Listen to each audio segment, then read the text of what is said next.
दौलतगढ़ में अलबत्ता हकीम उस्मानी साहब रहते थे, जिनकी सारी उम्र कुदरती जड़ी बूटियों पर रिसर्च करने में गुजरी थी और इस सिलसिले में उन्होंने पूरी दुनिया घूम डाली थी। और इन जड़ी बूटियों पर इंतहाई मुफीद रिसर्च की वजह से उन्होंने ऐसी ऐसी अद्वियात ईजाद की थी जो पूरी दुनिया में इंतहाई मुहल्लिक बीमारियों के खिलाफ इंतहाई कारामद साबित हो रही थी। यही वजह थी कि हकीम उस्मानी साहब, जिन्हें गैर मुल्की प्रोफेसर उस्मानी के नाम से जानते थे, पूरी दुनिया में उनके रिसर्च का शौहरा था।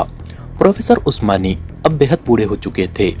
दौलतगढ़ उनका आबाई कस्बा था, यहाँ उनकी थोड़ी सी ज़मीन भी थी, इसलिए अब वो गुज़िश्ता कई सालों से यहाँ दौलतगढ़ में ही क़याम पजीर थे। इमरान जब कभी फारिग होता था तो प्रोफेसर उस्मानी के पास चला जाता और फिर जड़ी बूटियों पर उनकी बेपनाह रिसर्च से मुस्तफ़िद होता। प्रोफेसर उस्मानी भी उसे अपने बेटों की तरह जानते थे, क्योंकि उनका एक बेटा था जो जवानी में ही अपनी वालिदा समेत एक कार एक्सीडेंट में हलाक हो गया था। और तब से प्रोफेसर उस्मानी अकेले ही रहते थे और उन्होंने अपने आप को मुकम्मल तौर पर जड़ी बूटियों की रिसर्च में ही गर्क कर लिया था। यहाँ अपने हवेलीनुमा मकान में भी वो इसी रिसर्च में मसरूफ रहते थे। अब चूंकि वो खुद सफ़र ना कर सकते थे, लेकिन उनके राब्ते पूरी दुनिया में ऐसे अफराद से थे जो जंगलों से नई जड़ी बूटियाँ लेकर उन्हें रवाना करते रहते थे और वो इसके बदले में उन्हें बाकायदा मुआवजा अदा करते थे। यही वजह थी कि उनका काम इस उम्र में भी सहूलत से जारी रहता था। मुख्तलिफ अद्वियात जो उनकी ईजाद करदा थी और यूरोप और एक्रीमिया की बड़ी बड़ी अद्वियात साज कंपनियां उन्हें तैयार करती थी, वो उन्हें इसकी रॉयल्टी अदा करती थी, जो इस कदर कसीर रकम बन जाती थी कि प्रोफेसर उस्मानी अमीराना ठाट बाट से ज़िंदगी गुजारते थे। इमरान आजकल भी फारिग था और सुबह उसने एक फ़ॉरेन अखबार में प्रोफेसर उस्मानी का एक नया मजमून पढ़ा था। चुनांचे उसने प्रोफेसर उस्मानी से फ़ोन पर बात की और फिर प्रोफेसर उस्मानी ने उसे आने के लिए कहा तो इमरान कार लेकर दौलतगढ़ की तरफ रवाना हो गया, जहां रास्ते में उसने डिक्शा को लिफ्ट दी थी। तो तुम वाकई कब्रिस्तान जा रहे हो? डिक्शा ने हैरान होते हुए कहा। हाँ, इसे तुम कब्रिस्तान ही कह सकती हो, जड़ी बूटियों का कब्रिस्तान, इमरान ने मुस्कुराते हुए कहा। उसने देखा था कि डिक्शा एक सीधी सादी और मासूम सी लड़की है जो जल्द ही इंतहाई खौफजदा हो जाती है, इसलिए उसने अब उससे इस किस्म का मजाक न करने का फैसला किया था। जड़ी बूटियों का कब्रिस्तान, डिक्शा और ज़्यादा हैरान हो गई। मेरे एक करम फरमा हैं प्रोफेसर उस्मानी, वो जड़ी बूटियों पर रिसर्च करते हैं। उनकी कोठी में हर तरफ दुनिया भर से आई हुई अजीब व गरीब किस्मों की जड़ी बूटियाँ पड़ी नजर आती हैं, जो सूखकर बिल्कुल ढांचों की तरह हो जाती हैं। इसलिए मैं उन्हें जड़ी बूटियों का कब्रिस्तान कहता हूँ। मैं उनसे मिलने जा रहा हूँ, अगर तुम कहो तो मैं तुम्हें उनसे मिलवा सकता हूँ। इंतहाई शफीक और महज़्ज़ब इंसान हैं, इमरान ने कहा। जड़ी बूटियों पर रिसर्च, प्रोफेसर उस्मानी, ओ ये वही प्रोफेसर उस्मानी तो नहीं जिनकी दवा अमारिक कैंसर के इलाज के लिए भी अभी हाल ही में मुतारिफ कराई गई है, डिक्शा ने कहा। और इमरान डिक्शा की बात सुनकर बेख्तियार चौंक पड़ा। हाँ, मगर तुम कैसे जानती हो? इस बार हैरान होने की बारी इमरान की थी। मैं जिस कंपनी में काम करती हूँ वो ये दवा बनाती है। मैसर्स एंटीमाग एंड कंपनी दुनिया भर में अद्वियात बनाने की बड़ी कंपनियों में से एक है।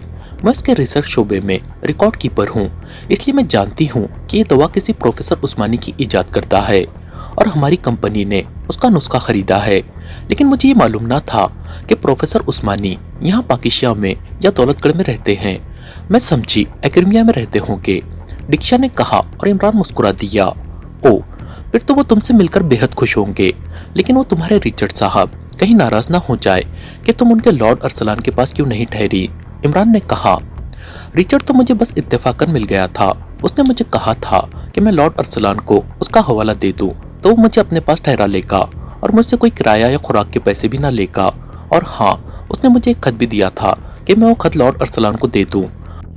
ओके, मैं बाद में उससे मिलकर उसे खत दे दूंगी, लेकिन प्लीज़ तुम मुझे प्रोफेसर उस्मानी से मिलवा दो। मैं उनसे मिलना चाहती हूँ, क्योंकि हमारी कंपनी के रिसर्च स्कॉलर प्रोफेसर उस्मानी के बेहद मदाह हैं। मैं ऐसे अजीम इंसान से मिलकर फ़ख्र महसूस करूँगी, डिक्शा ने कहा। और इमरान ने इस बात में सर हिला दिया। ट्रूमैन आराम कुर्सी में धंसा हुआ एक रिसाले के मुताले में मसरूफ था कि पास पड़े हुए टेलीफोन की घंटी बज उठी। ट्रूमैन ने हाथ बढ़ाकर रिसीवर उठा लिया। Yes, black eagle. ट्रूमैन का लहजा बेहद तहकुमाना और सर्द था। डैंसी बोल रहा हूँ बॉस, रॉसफील्ड से। दूसरी तरफ से एक मुअत्तबाना आवाज़ सुनाई दी। क्या बात है, क्यों कॉल की है? ट्रूमैन ने उसी तरह सर्द लहजे में पूछा। बॉस, यहाँ एक खौफनाक ग्रुप पाकिस्तान के खिलाफ किसी मिशन की तैयारी में मसरूफ है। मुझे अभी अभी इत्तला मिली है, तो मैंने सोचा कि आपको इत्तला कर दूं। दूसरी तरफ से कहा गया और ट्रूमैन यकलक सीधा होकर बैठ गया। पाकिस्तान के खिलाफ मिशन? कौन सा ग्रुप है? ट्रूमैन ने हैरान होकर पूछा। बॉस, यहाँ रॉसफील्ड में एक इंतहाई खतरनाक ग्रुप है जिसे किलर्स कहते हैं। इंतहाई खौफनाक मुजरिमों और पेशावर कातिलों का ग्रुप है और भारी मुआवजे पर बड़े काम करता है। इस ग्रुप का एक रुकन मास्टर टूडी है। उसका मुलाजिम मेरा दोस्त है। उसने मुझे बताया है कि मास्टर टूडी किसी मिशन के सिलसिले में ग्रुप के साथ पाकिस्तान जा रहा है। मैं उसकी बात सुनकर चौंक पड़ा, क्योंकि मैं जानता हूँ कि आप पाकिस्तान के खैर ख्वाह हैं। चुनांचे मैंने मजीद कुरेदने की कोशिश की, मगर उस मुलाजिम को मजीद कुछ मालूम न था। डैंसी ने तफसील बताते हुए कहा। ये मास्टर टूडी कहाँ होता है? ट्रूमैन ने होठ चबाते हुए पूछा। रॉसफील्ड में बॉस, यहाँ का मशहूर तरीन गुंडा है, इंतहाई खतरनाक आदमी है, डैंसी ने जवाब दिया। तुम उसकी निगरानी करो, मैं रॉसफील्ड पहुंच रहा हूँ, ताकि वो मेरे आने से पहले ना चला जाए। मैं चार्टर्ड तैयारे से 2 घंटे के अंदर पहुंच रहा हूँ, ट्रूमैन ने कहा। मगर बॉस, ये इंतहाई खतरनाक ग्रुप है और मैंने यहाँ मुस्तकिल रहना है। अगर उन्हें मेरे मुतालिक मालूम हो गया तो फिर वो एक लम्हा हिचकिचाए बगैर मुझे गोली मार देंगे। दूसरी तरफ से डैंसी ने खौफजदा से लहजे में कहा। मैं जानता हूँ, तुम फिक्र न करो, तुम्हारा नाम दरमियान में न आएगा। तुम सिर्फ मुझे उस मास्टर टूडी के बारे में तफसीलात बता दो, बाकी काम मैं खुद कर लूंगा, ट्रूमैन ने होठ चबाते हुए कहा। बॉस, सारा रॉसफील्ड उसके नाम से वाकिफ है। वो लकी स्टार गेम हाउस का मालिक है और वहीं रहता है। वहाँ आप जिससे भी पूछेंगे वो आपको उसके मुतालिक बता देगा। रॉसफील्ड का मशहूर गुंडा है, डैंसी ने कहा। उसका लहजा बता रहा था कि वो अब ट्रूमैन को इत्तला देकर पछता रहा है। ओके, फिर तुम भूल जाओ कि तुमने मुझे कोई इत्तला दी है, ट्रूमैन ने कहा और रिसीवर रखकर वो उठ खड़ा हुआ। फिर तकरीबन 3 घंटे बाद उसकी taxi lucky star game house की इमारत के सामने रुकी और ट्रूमैन बाहर आ गया। उसने टैक्सी ड्राइवर को किराया दिया और मुड़कर तेज तेज कदम उठाता गेम हाउस के सदर दरवाजे की तरफ बढ़ गया। गेट पर 2 लहीम शहीम गुंडे खड़े हर आने जाने वाले को बड़ी तेज नजरों से घूर रहे थे। ट्रूमैन के जिस्म पर इंतहाई कीमती कपड़े और जदीद तराश का 3-पीस सूट था। आंखों पर कीमती गॉगल थी और हाथ में इंतहाई कीमती तुर्की सिगारों का डिब्बा। वो अपने लिबास, हुलिये और चाल ढाल से वाकई कोई लॉर्ड लग रहा था। इसलिए जैसे ही वो गेट के करीब पहुंचा, दोनों दरबानों ने झुककर उसे मुअद्दबाना सलाम किया और एक ने जल्दी से दरवाजा खोल दिया। ट्रूमैन सर हिलाता हुआ अंदर दाखिल हुआ और एक तरफ बने हुए वसी व अरीस काउंटर की तरफ बढ़ता गया। हॉल में जुए की जदीद मशीनें दीवारों के साथ नस्ब थी और जुए की मेजें भी हॉल के दरमियान लगी हुई थी और वहां जुआ खेलने वालों का खासा रश था, जिनमें औरतों की तादाद मर्दों से ज्यादा थी। वैसे हॉल में मौजूद अफराद आला सोसाइटी के लगते थे। उनमें जेर जमीन दुनिया के अफराद निस्बतन कम थे। इसका मतलब था कि यह गेम हाउस आला सोसाइटी के लिए बनाया गया है। मास्टर टूडी से कहो नाराक से अल्फांसो आया है, ट्रूमैन ने सिगार का कश लेते हुए काउंटर पर खड़ी खूबसूरत लड़की से मुखातिब होकर कहा।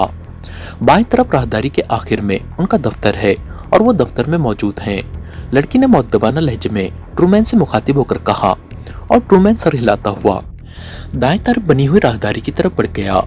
रॉसफील्ड एक्रीमिया की एक छोटी रियासत थी, लेकिन अपने जुए खानों की वजह से पूरे एक्रीमिया में मशहूर थी और पूरे एक्रीमिया से लोग जुआ खेलने रॉसफील्ड आते रहते थे। यही वजह थी कि यहाँ इस कदर तादाद में जुए खाने मौजूद थे कि शायद इतनी तादाद में पूरे एक्रीमिया में ना होंगे। जुए खानों की वजह से यहाँ शानदार होटल, क्लब और रेस्तोरां भी जगह जगह मौजूद थे और इन जुए खानों की वजह से ये रियासत जुराइम में भी सरफहरिस्त थी। यहाँ के गुंडे अपने आप को एक्रीमिया के सबसे बड़े गुंडे समझते थे, लेकिन ट्रूमैन जानता था कि इन गुंडों का दायरेकार सिर्फ रॉसफील्ड तक ही महदूद रहता था। वो यहाँ आपस में ही लड़ते भिड़ते और एक दूसरे पर रौब जमाने तक ही महदूद रहते थे। यहाँ ऐसी तंजीमें ना होती थी जिनके जुराइम के जाल पूरी दुनिया में फैले हुए हों।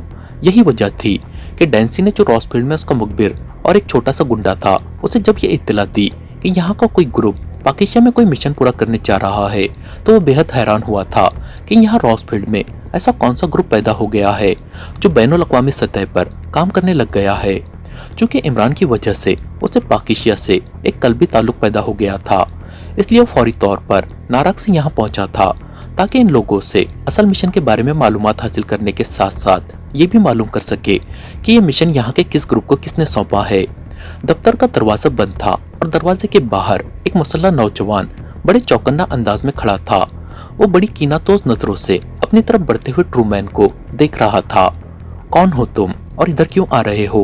वापस जाओ। ट्रूमैन के करीब पहुंचने पर उस नौजवान ने इंतहाई करक लहजे में ट्रूमैन से बात करते हुए कहा, इसका मतलब है पहले तुमसे बकायदा तारुफ कराना पड़ेगा।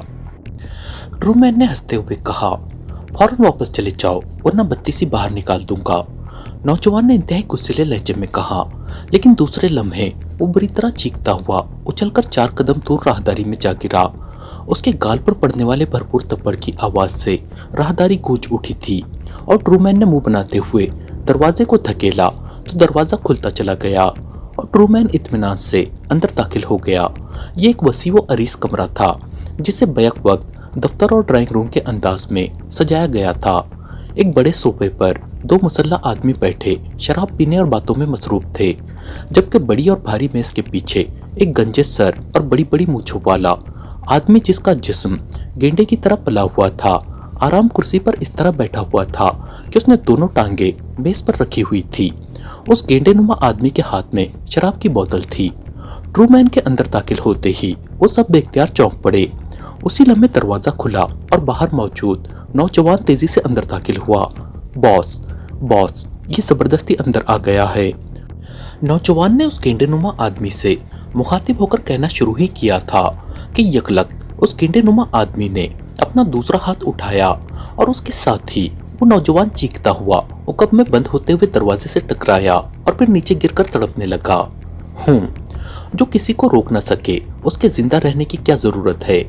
मॉर्टी इसकी लाश उठाकर बाहर फेंक दो, उस गेंडेनुमा आदमी ने गुर्राते हुए कहा और सोफे पर बैठा हुआ एक आदमी तेजी से उठकर दरवाजे की तरफ बढ़ा। उसने दरवाजा खोला और फिर झुककर उसने उस भड़कते हुए नौजवान की गर्दन पकड़ी और एक झटके से उसे बाहर राहदारी में उछालकर उसने धमाके से दरवाजा बंद कर दिया। नौजवान के सीने में गोली लगी थी और उसके सीने से निकलने वाला खून कालीन में जज़ब हो गया था। ट्रूमैन इस दौरान बड़े इत्मीनान से चलता हुआ एक तरफ रखे हुए सोफे पर बैठकर सिगार के कश लेने में मसरूफ हो गया। उस गेंडेनुमा गुंडे और उसके साथियों की नजरें उस पर जमी हुई थी। मास्टर टूडी के एक हाथ में रिवॉल्वर और दूसरे हाथ में शराब की बोतल थी और उसकी सुर्ख आंखें ट्रूमैन पर इस तरह जमी हुई थी जैसे वो नजरों ही नजरों में ट्रूमैन को तोड़ रहा हो, जबकि ट्रूमैन चेहरे पर हल्की सी मुस्कुराहट लिए बड़े इत्मीनान से सिगार पीने में इस तरह मसरूफ था जैसे वो यहाँ आया ही सिगार पीने हो। कोई खास चीज लगते हो, यकलख्त मास्टर टूडी ने बड़बड़ाते हुए कहा। उस पर शायद ट्रूमैन की इस बेनियाजी ने खासा असर छोड़ा था। सिर्फ लगता ही नहीं बल्कि हूँ भी सही। मास्टर टूडी, कभी नारा के अल्फांसो का नाम सुना है तुमने? ट्रूमैन ने सिगार का कश लेते हुए मुस्कुराकर कहा। अल्फांसो? न जाने तुम जैसे कितने अल्फांसो यहाँ सड़कों पर धक्के खाते फिरते हैं। ये रॉसफील्ड है, रॉसफील्ड। मास्टर टूडी ने यकलख्त इंतहाई गुस्सैले लहजे में कहा और इसके साथ ही उसने मेज पर फैली हुई अपनी टांगे समेटी और फिर उठकर खड़ा हो गया।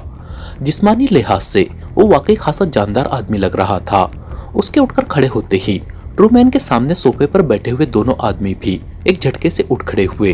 अब उनके हाथों में भी रिवॉल्वर नजर आने लग गए थे जो उन्होंने उठते हुए साइड होल्स्टरों से खींचकर निकाले थे। इसका मतलब है कि तुम कुएं के एक हकीर से मेंढक हो, इंतहाई हकीर से, जो सिर्फ कुएं के अंदर घूम घूम कर डराता रहता है। ट्रूमैन ने सिगार का कश लेते हुए इंतहाई तहकीराना लहजे में कहा।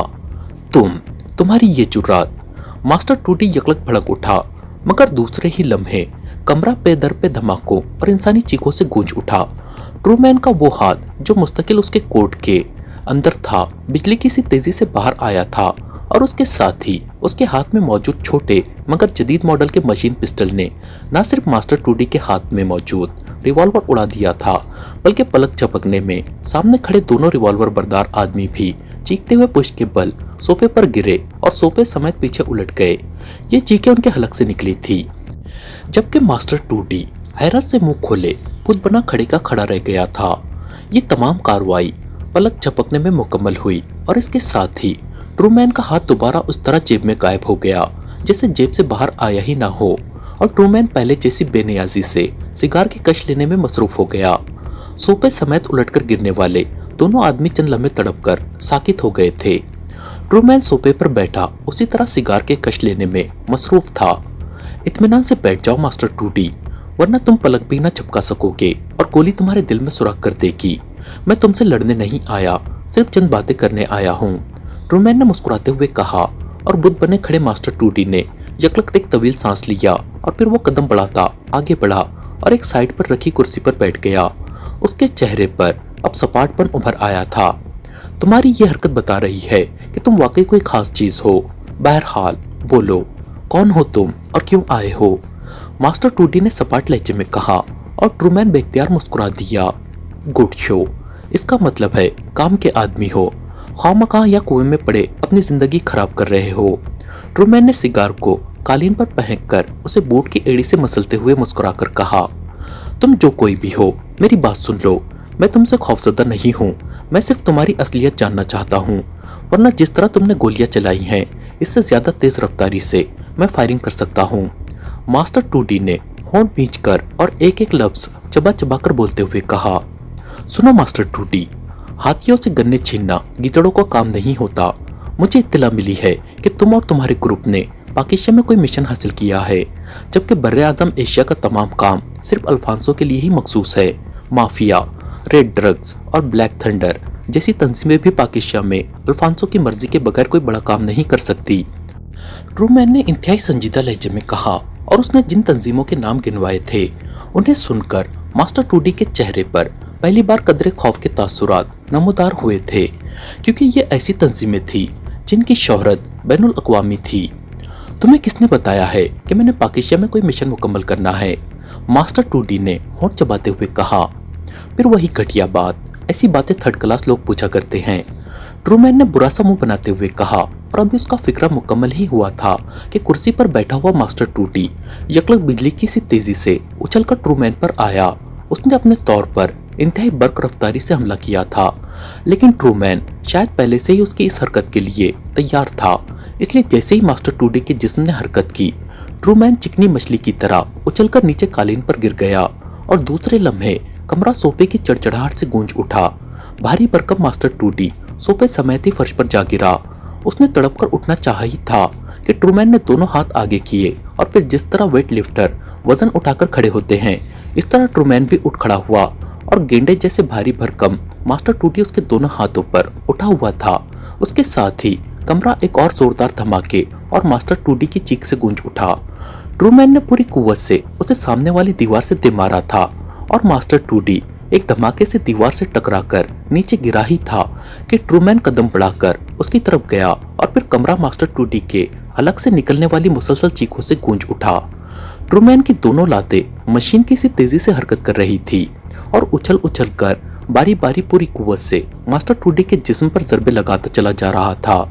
मास्टर टूडी ने अपने आप को बचाने और ट्रूमैन की कोई टांग पकड़ने की बेहद कोशिश की, लेकिन ट्रूमैन तो पारे में तब्दील हो चुका था और चंद लम्हों बाद ही मास्टर टूडी के हलक से निकलने वाली कराहें बंद हो गई और उसका हरकत करता हुआ जिस्म साकित हो गया। वो बेहोश हो चुका था, उसका चेहरा जख्मों से भर गया था। गुंडे बने फिरते हैं, नॉनसेंस, ट्रूमैन ने होंठ चबाते हुए कहा और दूसरे लम्हे उसने झुककर एक बार फिर मास्टर टूडी को उठाया और लाकर उसने उसे उस कुर्सी पर फेंक दिया जिस पर हमला करने से पहले मास्टर टूडी बैठा हुआ था। उसी लम्हे मेज पर पड़े टेलीफोन की घंटी बज उठी तो ट्रूमैन ने हाथ बढ़ाकर रिसीवर उठा लिया। यस, ट्रूमैन ने गुर्राते हुए लहजे में कहा। कौन बोल रहा है? बॉस कहाँ है? मैं टाइसन बोल रहा हूँ, स्पेशल गेम रूम से। दूसरी तरफ से एक हैरत भरी आवाज सुनाई दी। तुम्हारा बॉस मेरे साथ इंतहाई अहम गुफ्तगू में मसरूफ है, समझे, इसलिए अब डिस्टर्ब ना करना, ट्रूमैन ने गुर्राते हुए कहा और रिसीवर क्रीडल पर पटक दिया। फिर उसने पूरी कुव्वत से मास्टर टूडी के चेहरे पर लगातार थप्पड़ मारने शुरू कर दिए। चंद लम्हों बाद मास्टर टूडी चीख मारकर होश में आ गया और इसके साथ ही वो बुरी तरह कराहने लगा। उसने होश में आते ही उठने की कोशिश की। बैठे रहो, अगर तुमने उठने की कोशिश की तो पेशानी में गोली मार दूंगा। पहले भी तुम्हारी वजह से मेरा काफी वक्त ज़ाया हो गया है। बोलो, क्या मिशन है तुम्हारा पाकिस्तान में? किसने दिया है तुम्हें मिशन? ट्रूमैन ने इस बार मशीन पिस्टल निकालकर मास्टर टूडी की कनपट्टी पर रखकर इंतहाई सर्द लहजे में कहा और शायद पहली बार मास्टर टूडी के कटे पटे और जख्मी चेहरे पर खौफ के तासुरात नमूदार हो गए। चीफ को मालूम होगा, मुझे नहीं मालूम। चीफ ने मुझे सिर्फ इतना बताया था कि पाकिस्तान में कोई मिशन है और मैं पाकिस्तान जाने की तैयारी कर लूं। 2 रोज बाद हमने जाना है। मास्टर टूडी ने जवाब दिया। चीफ कौन है तुम्हारा? ट्रूमैन ने पूछा। रॉल्फ चीफ है किलर्स का, रॉल्फ बार का मालिक। लेकिन वो किसी को नहीं मिलता और ना कोई जानता है कि वो कहाँ होता है। बस उसके फोन आते हैं। मास्टर टूडी ने जवाब देते हुए कहा। मिशन क्या है? तुमने पूछा तो होगा। ट्रूमैन ने पूछा। नहीं, हमने कभी नहीं पूछा। चीफ जब मुनासिब समझता है खुद ही बता देता है। हमारा काम सिर्फ उसकी हिदायत की तामील करना होता है और हमें भारी मुआवजा मिल जाता है, बस। मास्टर टूडी ने जवाब देते हुए कहा। क्या तुमने अकेले जाना था पाकिस्तान? ट्रूमैन ने पूछा। मुझे नहीं मालूम। उसने मुझसे कहा था कि मैं तैयार रहूं। ये तो वहां जाकर मालूम होता कि मैं अकेला हूं या कोई और साथी भी है। मास्टर टूडी ने जवाब देते हुए कहा।